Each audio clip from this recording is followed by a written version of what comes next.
just a few months north of my daughter's 4th birthday, we took our first ever dad-daughter adventure together.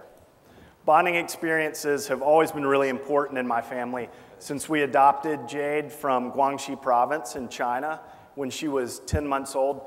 But this particular bonding experience was legitimately self-serving. I ditched work and Jade ditched the rigors of preschool. We boarded a plane bound for Jackson Hole, Wyoming in pursuit of fresh winter powder. You see, my plan was that if I could get Jade interested in the sport of skiing and loving to ski, then I knew it would be an annual ticket to a ski trip for me. I'd be obligated to take my daughter year in and year out skiing, a virtuous sacrifice for a father. I totally get it. I totally get it. So we landed in Jackson Hole. We woke up the next morning. Jade's godmother, who we were visiting, made us a breakfast of waffles while I indoctrinated Jade into the decades-old rituals of preparing for a day on the slopes. We hit ski school right when the doors opened and chaos ensued. Rental boots, rental skis, lots of forms, a name tag, and I could see that the events of the day were beginning to weigh on 4-year-old Jade. And so I did what any dad who really needs a day on the slopes to himself would do. I looked the mountain hippie ski instructor straight in the eye, and I said, "Look, here's the deal, dude. I'm going to kiss her on the head. I'm going to hand her over to you. She's going to cry for like 30 seconds, and then everything's going to be totally okay." And I did just that. But as I hoofed it over to the lifts, I was pretty sure that I had outpaced my daughter. I was pretty sure that not only would this day be the last day of skiing for this particular ski trip, but pretty certain that I wouldn't be skiing for maybe another year or 2 or 3 to come. So I made the most of the day, but every time I got off the lifts, I pulled my phone out, I checked it, expecting a message from ski school asking me to come and retrieve a teary 4-year-old girl. No message. Into the day, I wandered back over to ski school, and I spy around the corner. I'm trying to get a shot of Jade, and there she is. She's all geared up in her helmet and her pink 4-year-old ski suit, hanging out with her buddy Luke, drinking hot chocolate, chilling with a bunch of new friends that she met at ski school. The plan worked. She was completely stoked on skiing and totally physically exhausted. Later that night, we were sort of going over the day. We had a phone call with Mom and a hot shower and a little story time, and we were going over the day, and I said, "Jade, honey, I'm so proud of you. You went skiing, and you weren't afraid at all." And she turned to me, like really quickly, and she said, "No, Dad, I was afraid. I did it anyway." It was one of the most inspirational moments of my life. The courage of a 4-year-old girl was more than just impressive. It was inspirational. I found myself pushing myself harder over the course of the next 3 days, pushing physical boundaries that were certainly within my capability, but boundaries that I probably would not have pushed had it not been for the courage of my 4-year-old daughter. You see, when people face their fear in front of you, it changes you. Courage is contagious. Philosophical, religious, psycho-spiritual writers have been writing about courage since writing has been preserved, maybe before. In the West, we have Aristotle and Plato and Aquinas. In the East, we have the Zen masters. And I think the topic occupies so much thought space because of an intuitional understanding of the mechanics of change. You see, change doesn't change the world. Courage does. But in order for us to cultivate a courageous life, to really create a practice, we have to have a better sense, a more comprehensive understanding of just what courage is. We all have some intuitional sense. We get a gut sense from daughter Jade's reaction. No, Dad, I was afraid. I did it anyway. Courage is not fearlessness. It's taking action in the face of fear. It's a practice of deliberate, measured risk.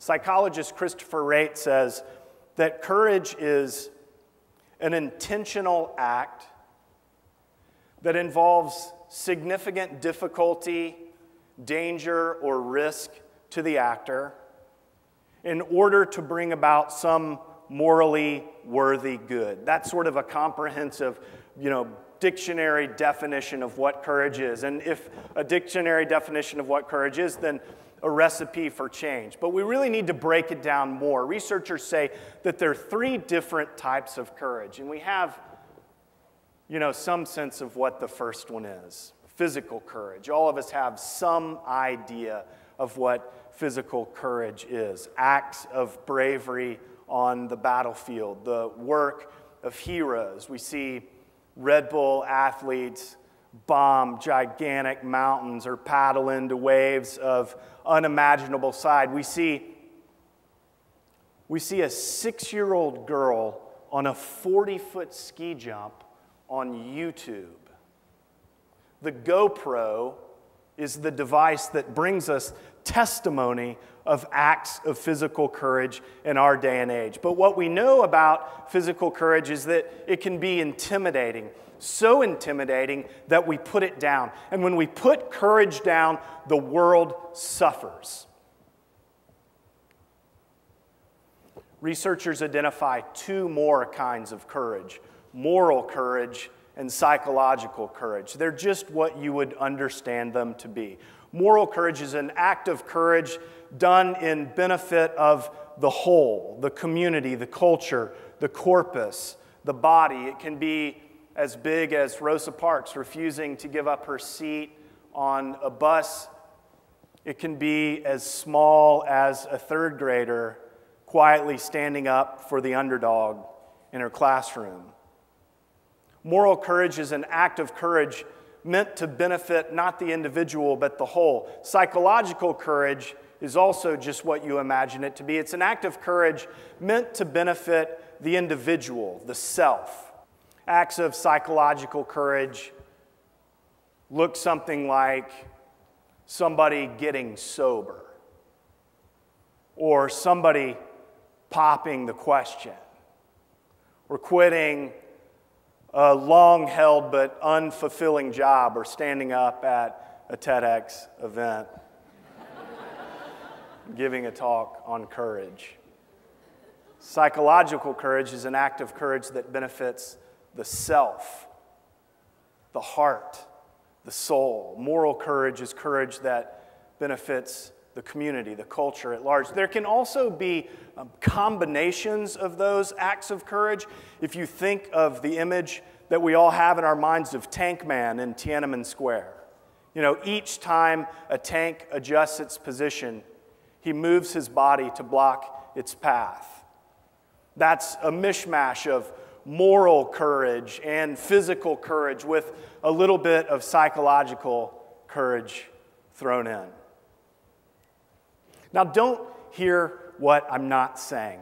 I'm not talking about being rash or destructive or crazy. I'm not talking about looking without leaping or betting it all on red. I'm talking about a deliberate, cultivated practice of facing our fear in our life.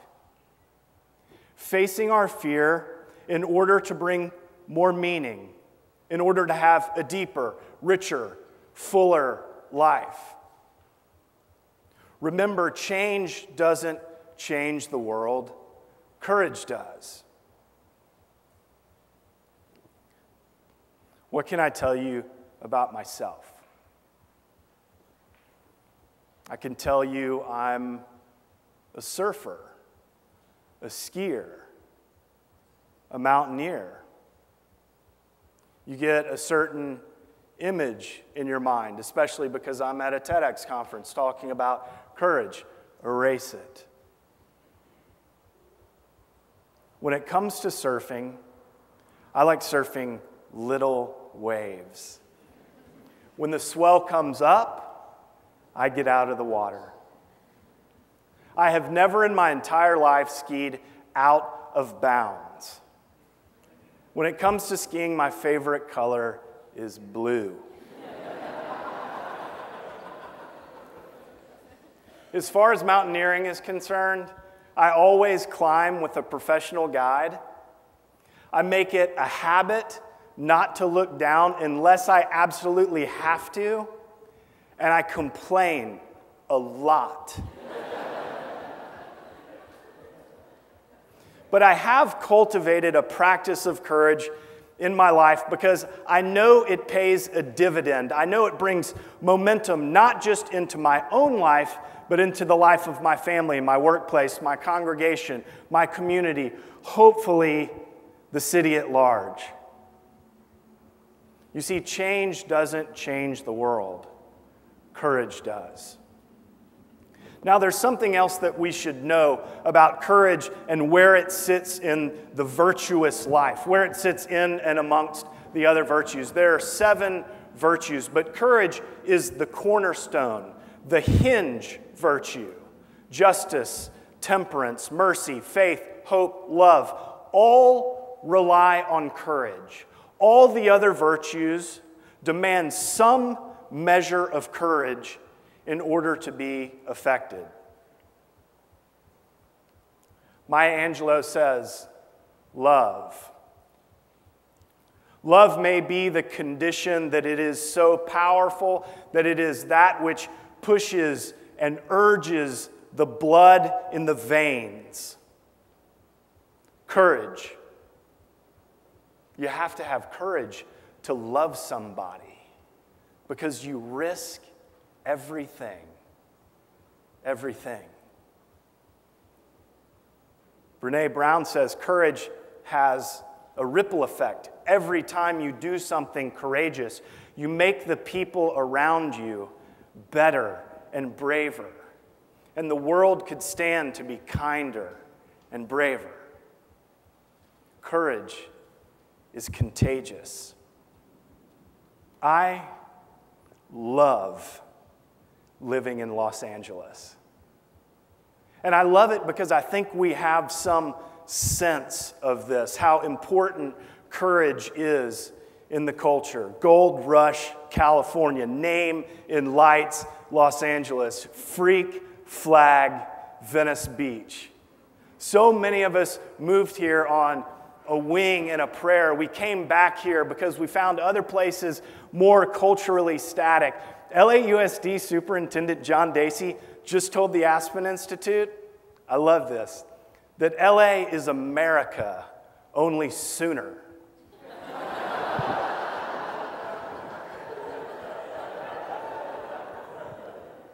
Long before it was the hippest street in America, Abbot Kinney was a guy who had the courage to take a 3-year trip around the world. A 3-year trip around the world at the end of the 19th century.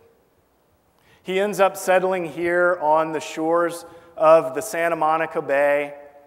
He finds a business partner and he gets into the land business, and he and his business partner successfully develop Ocean Park. The guy gets off a 3-year trip around the world at the end of the 19th century, and he strikes it rich in a land deal by developing Ocean Park. Brilliant, right?